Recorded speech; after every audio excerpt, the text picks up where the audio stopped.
Well, on Thursday, the youth, like I said, some of the youth group went up to upstate New York for their Saturate. And it was interesting because I was texting back and forth to a couple of them because they were going through a big snowstorm on their way up. Can you believe it? At the beginning of November, and they're in a snowstorm on their way up to New York. And it got me thinking about just when you're out traveling or something like that, getting caught in a bad storm. Have you ever been caught in a bad storm? Like bad storms. I know for me, I love being outdoors, and so spending time outdoors. I have quite a few like bad storm stories, getting caught in bad stuff. Like one year we got caught down in Hatteras, North Carolina in a hurricane, and we were stuck in our house while our cars flooded and all that good stuff. I remember one time we ran out of gas on I-80 in the middle of Pennsylvania in the middle of the night in a snowstorm. That was a good storm story. One time, the fishing boat I used to work on, we got struck by lightning on our way into Cape May Inlet in the middle of this huge thunderstorm that came upon us, and that was a shocking experience, to say the least. But thank you. I'm here all week. And I'm sure you have storm story memories like that as well, and things that you just say, wow, storms are crazy. And one thing that's really crazy about storms that I know I found is that, you know what? We can only do so much to fight against a storm. Sometimes when a storm is so bad, really, we realize that it's out of our hands, it's out of our control, and really, all that's left for us to do is just hang on, right, and hope for the best. And sometimes we've been in situations like that. I don't know if you've been in situations like that. And well, the truth is that we don't just face storms like weather-related storms in our lives. We face other kinds of storms in our lives, don't we? We can face all kinds of things that can overwhelm us. I know this morning we have some first responders here. We have some of our police and fire. And I'm sure for some of you firefighters, I know, Bob, you've probably been in situations where accident scene or a fire where it's just out of your control. And all you got to do is just say, we can't do anything right now. And it feels very overwhelming. Law enforcement, sometimes maybe a crowd gets out of control, or, you know, the public gets misinformation about who the police are, and then they start hating the police for something you never even did, and you can't turn the tide, and it's out of your hands, really. And there's not much you can do, and it becomes frustrating as things get unjustly thrown on you. Or maybe we face storms in our life, and maybe you face storms in your life that can be like family issues. Maybe in raising your kids. I know I have 2 teenagers, so we have plenty of storms. You know, or maybe it's marriage issues and stress that goes on with that. Maybe it's financial stuff or health issues that kind of come out of nowhere and kind of knock you for a loop. Those kinds of storms. Have you ever been in those kinds of storms in your life and you're just like, I don't know what to do? Well, this morning I want to take you somewhere. I want to take you to the Gospel of Mark in the New Testament, where we're going to see a sudden and severe storm of life that came upon Jesus and his followers. And through it, what we discover is how we can face head-on any storm that may come our way. So you can turn this morning to Mark chapter 4. And if you don't have your Bibles, if you have an app on your phone, you can turn there. But if you don't have a Bible with you, we have them right in the seat back in front of you. And you can turn to Mark. It's the New Testament, second book of the New Testament. I think page 489. Is that about 839? Is that about right? 839, yeah. Somewhere around there. So you can turn there and just kind of leave it open. And as you turn there, I want to set the stage of what's happening here. You know, the Gospels are all about the life of Jesus, the ministry on earth of Jesus. So they're really written as a story. And basically in Mark, where we are in Mark chapter 4, Jesus had just begun his earthly ministry. So he's now walking the earth, and he had just called 12 disciples or followers to come and follow him, and he was going to train them, and they were going to come with him wherever he went. And where they are is they're in this upper area of Palestine. It's like about 75 miles or so north of Jerusalem, so the upper area of Palestine in a region called Galilee. And this was an interesting region because this is where most of his disciples were from, and it's also where Jesus grew up. So they're up in this region, and they're in these local towns around a big lake up there. It's called the Sea of Galilee. And around this area in the towns, Jesus has been going through these towns, and he's been healing the sick. And more than that, he's been teaching. And he's been teaching, telling them stories, what's called parables. And these parables are, these real life practical stories that have a spiritual meaning to them, or teaching them about God. And through these stories, he's been drawing huge crowds. So huge crowds of people are starting to follow Jesus, and they're closing in on him and things like that. And one day, as evening came, Jesus wanted to get away. He's just like, all right, we got to get some space now. And this is where we pick up in Mark chapter 4, verse 35. So let's read through it, and then we'll talk about what's happening here. It says, on that day, when evening had come, Jesus said to them, let us go across to the other side of this Sea of Galilee. Sea of Galilee is about 7 miles wide, about 12 miles high, so, not too far of a journey. But they said, let's go over to the other side. And leaving the crowd, they took with him and with them in the boat, just as he was. And the other boats were with him. And a great windstorm arose, and the waves were breaking into the boat, so that the boat was already filling.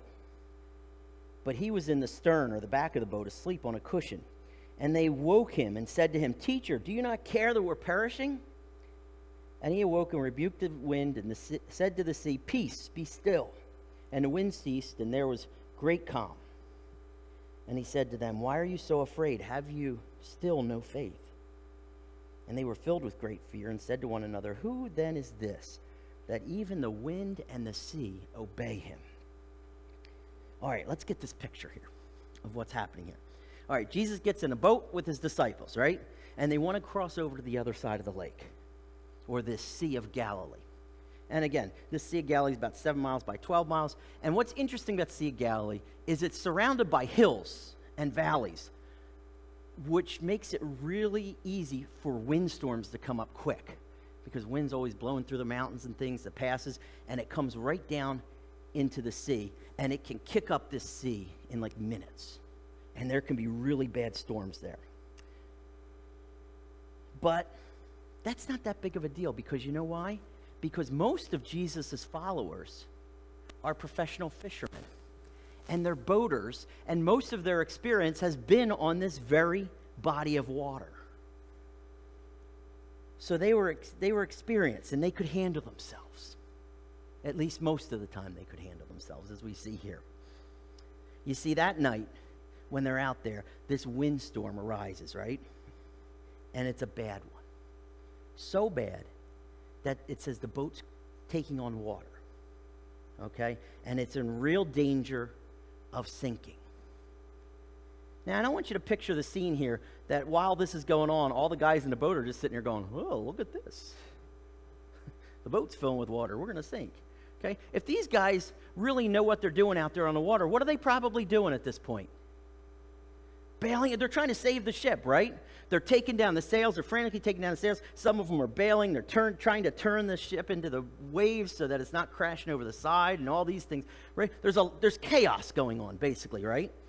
As they're trying to save this ship, and they're fighting a losing battle. And while all this chaos is going on, we have Jesus sleeping in the stern or in the back of this boat. Now, this boat, I'm going to put a picture of this boat up. This was a typical boat around that time in the Sea of Galilee. So you see, it's not a cabin cruiser, it's not a yacht, okay?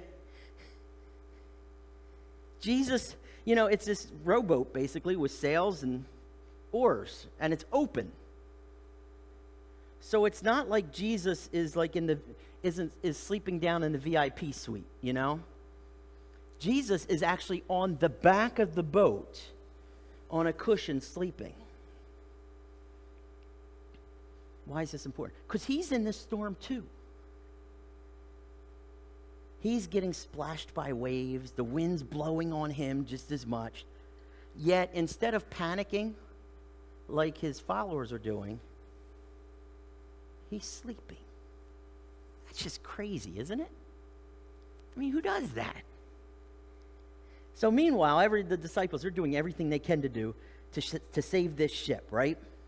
And their lives, until they finally give up.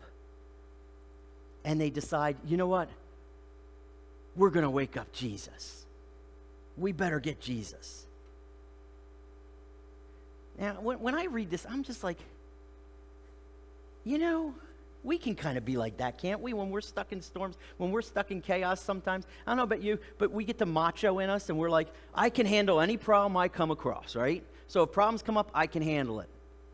You know, I have all girls in my house, so when something comes up, I'm like, I got this. I can put that screw in, you know? But you feel like you can do anything, right? So we try to solve everything ourselves, don't we? Try to do everything we can until our last resort is, oh, maybe I ought to come to Jesus. You know, maybe Jesus shouldn't always be our last resort, huh? Oh, we'll leave that there. Anyway, the disciples, okay, they're desperate, okay? So they finally wake up Jesus. So I picture them, you know, shaking Jesus, saying, wake up! And they're like, hey, Jesus, get up, man. Don't you care we're going to die? It's basically what they're saying to Jesus. So in the midst of this storm and everything's going on around them, they wake up Jesus and they're like, don't you care that we're going to die? All of us. So picture this scene. They wake up Jesus. So he's sleeping. He probably goes, huh? You know, kind of lifts up his head. You know, rubs the sleep out of his eyes, you know, in the middle of the storm. And then it says, he sees the wind and he yells to it, yo, wind, stop. Or he yells, peace, right? And then it says he talks to the waves. So then he sees the waves and he says, you know what, just calm down or be still. And as soon as Jesus did that, everything became glass calm.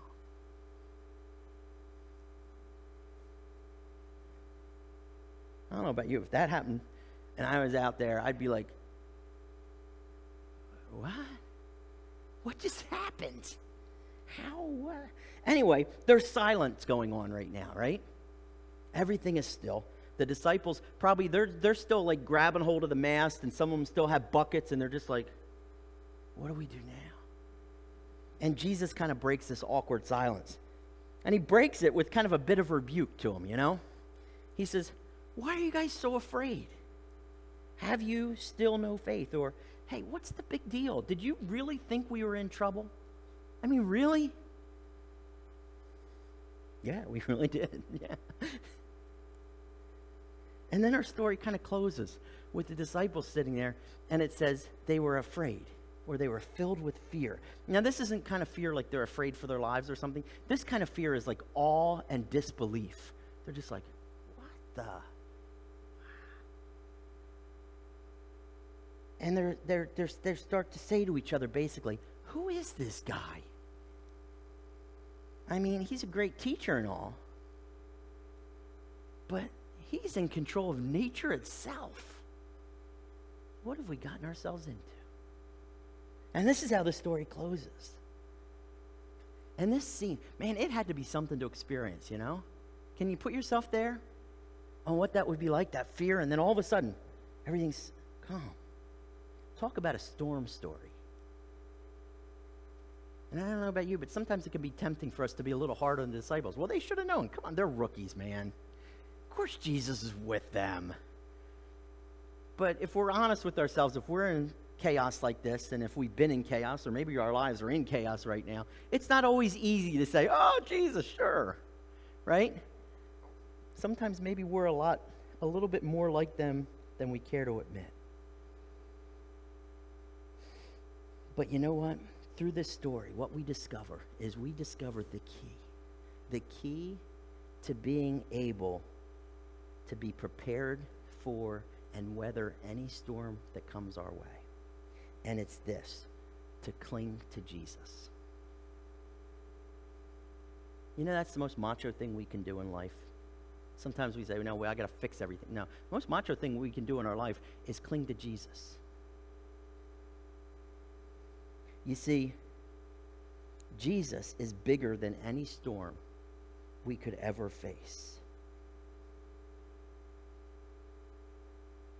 Anything we can face in life. Only Jesus can calm the storm. So as we wrap this passage together and we wrap it up and say, well, what do we really learn? What is it about this Jesus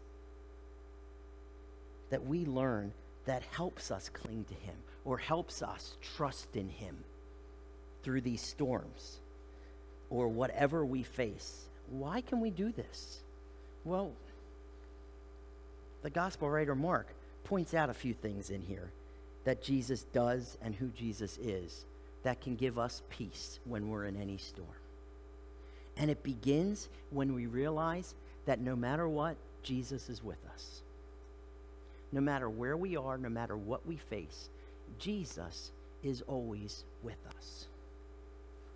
You know, in this story, Jesus, he wasn't watching all this unfold from far off. He wasn't on shore, like watching this storm and saying, wow, they're in trouble out there.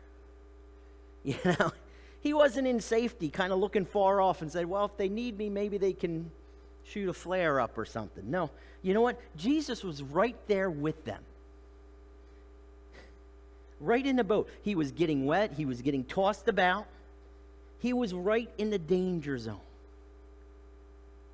Jesus' followers, they were never alone. And you know what?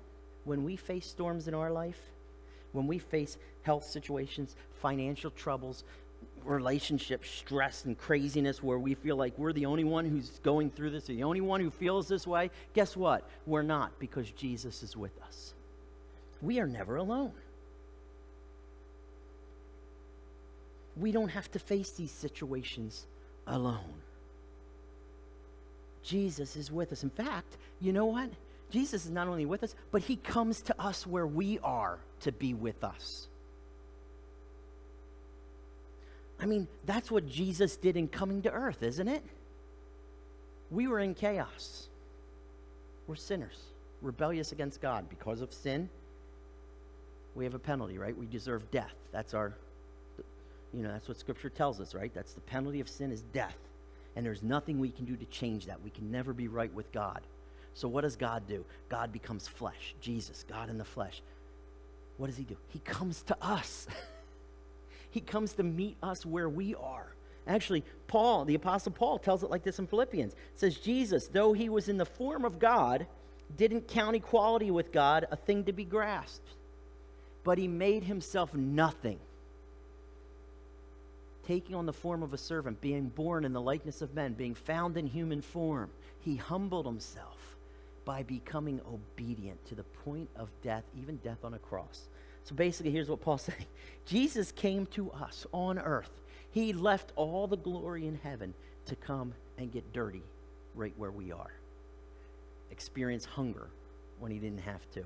Experience rejection. Experience pain. Experience fatigue. Things that we experience. Temptation. And he came to experience all of that so he could be right there with us. And most of all, so that he could take care of our sin by dying in our place. That's what Jesus did to come to us.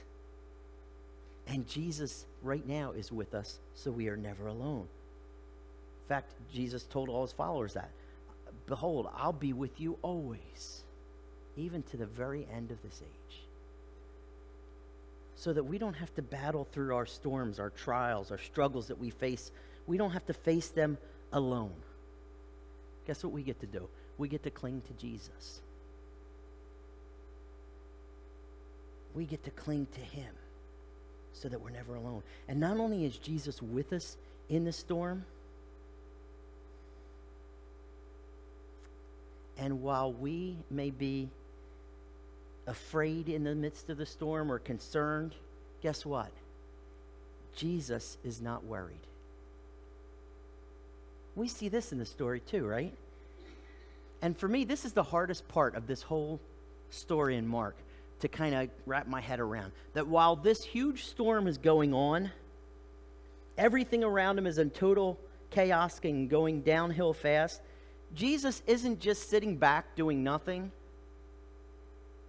sitting back there watching everybody work. He's not doing that. He's sleeping.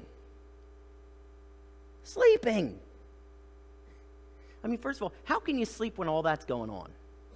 Right?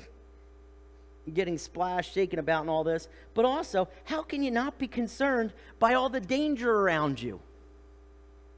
You know what sleep is? Sleep is the ultimate sign of not being worried. Think about it. When you have a lot on your mind, you have a lot of things going on. You're dealing with things and you're like, I don't even know how I'm going to pay the next mortgage bill. All this stuff. What's the first thing that goes? I can't sleep. Right? Do you ever have those nights where you can't sleep? It's not because you're just sitting here saying, I got nothing on my mind. I'm totally relaxed. I can't sleep. No. It's usually, I got so much going on. So when you sleep, that means you're not real worried. And you're also at your most vulnerable, aren't you? Because there's nothing you can do to defend yourself when you're sleeping. I mean, unless you're a restless sleeper and punch people and stuff. But there's not much you can do while you're sleeping. So you're at your most vulnerable. Anything can happen. You can't even respond to it. Yet there Jesus is. He's sleeping. And he's sleeping so deeply that he needs to be woken up.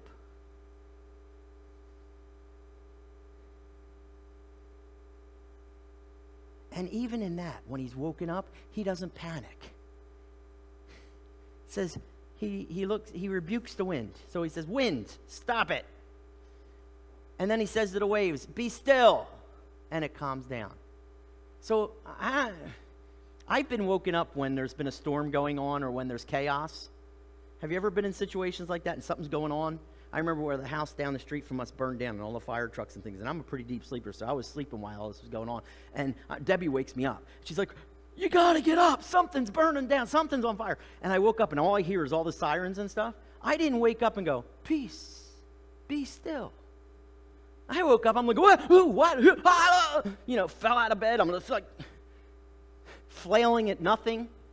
That's usually how we wake up when there's chaos, right? That's not how Jesus woke up. Why? Because he wasn't worried. He wasn't panicking. He was calm, cool, and collected. You see, you know what? That is the nature of God. And Jesus is God in the flesh. Here's the nature of God. Nothing takes God by surprise. Nothing overwhelms God. Nothing catches him off guard. You'll never hear God saying, oh, I didn't see that coming. Or, whoa, that snuck up on me. God will never say that. God is in complete control. Nothing worries him. And while we may feel worried, while we may feel overcome and doubtful in our own storm, you know what?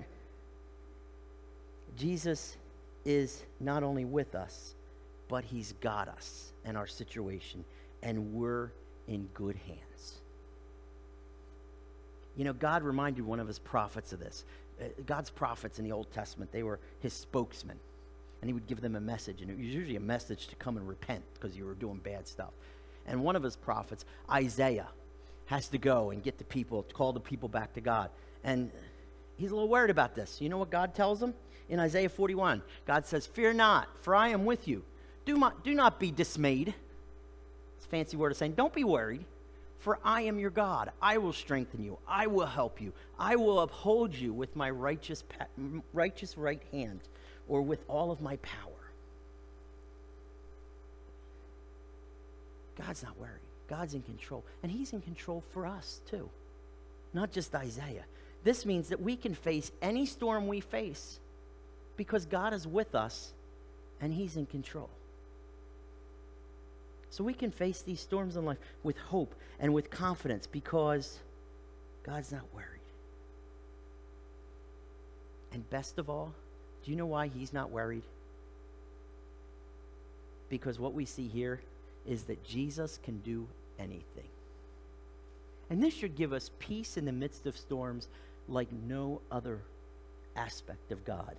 That God can do anything. God can change anything in an instant. You know, Jesus can command nature itself, we see here. Do you know why Jesus can command nature itself? Because he created it. In Colossians, Paul says, for by him and for him are all things. So everything was created by him. So if he created it, of course he's over it. Of course he can change it all. But it's not just nature that Jesus can overcome. He can do anything in, for, and through us. Do you know that he can change our circumstances in an instant? He can move mountains. He can do the impossible. In fact, as we're coming up to Christmas, Christmas is all about the impossible. And when God came and visited Mary, he says to Mary, I know you're a virgin, so you can't have kids. It's impossible for you to have kids because you have never been with a man. But I'm going to tell you, you're going to have a kid. And not only that, it's going to be Jesus. It's going to be God in the flesh. It's going to be the long-awaited Messiah. What? How can that happen? Well, he tells her in Luke chapter 1, he says, for nothing will be impossible with God. You think it can't happen? God can make it possible. Because the same God who had a virgin have a baby, and it was the Son of God, is the same God that can move in our finances or that can change our health situations. Nothing's impossible with God. When it comes to our storms, he can heal our sickness, restore broken relationships, rescue our finances. He can change hearts of people that are against us. God can do all of that. In short, he can bring peace to any storm we face. And even if he doesn't take us out of the storm, knowing he's with us and he can do anything, gives us peace right in the middle of it. That we can say, you know what, you're in complete control, so I know you're not going to let me fall completely apart here. And you'll be with me. And he can be our peace in it as we cling to him. You see, in life, it's not a matter of if storms come to us. So don't sit here and say, I'm not going to have any storms. Yeah, you are. It's when storms will come. You might be in the midst of them right now, because storms in life are reality. Trials and struggles are a reality in our life, but they don't need to overwhelm us. Because no matter the storm or trial we face, it's nothing compared to Jesus. Jesus is bigger than any storm we may face. And as we face them, we can cling to him. Because he's promised to be with us. So we're never, ever, ever, ever alone. He's with us in total peace. Never worried. So that we can rest in him. Because he can do anything. You see, only Jesus can calm our storms. So what do? We learn to cling to him. Cling to him now, so that when you get in the storms, you're already clinging. And you know when it begins? It begins clinging to him for dear life, for our life. Because life does hang in a balance because of our sin. That's what sentence we're under. We're under a death sentence. Because we can never overcome our own sin. Only Jesus can. He did it when he came to earth, lived the perfect life we could never live, died on a cross to take our sin, pay the penalty once and for all. Then he rose from the dead to give us life, to give us a relationship right now with God and forever. And do you know how that's all received? We cling to him. We trust him. That's what we do. And we can do that today. So if you're here today and you've never even done that, it starts there. And there's no secret words to say. You don't have to walk around the building 7 times. You know what you need to do? You need to say, God, save me. I can't do this on my own. And at that moment, you know what happens? He comes to be with you. Always.